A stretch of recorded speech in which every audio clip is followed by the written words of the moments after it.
Akkam jirtu kabajamtoota daawwattoota keenya guyyaa har'aa kana sirna gaggeessaa yookaan awwaalcha luba bal'inaa sarkaa bifa bareedaa ta'een raawwatamee jira.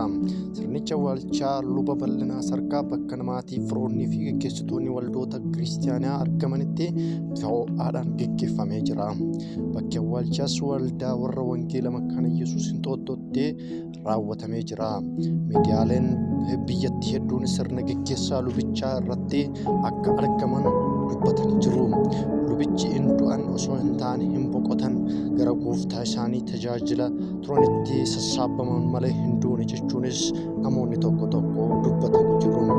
Seenaa jiraata leegaasii gaarii dhaloota haaraaf labata lafa dhufaaf ol ka'anii onnee dhaloota keessatti of hambisanii darbanii jiru.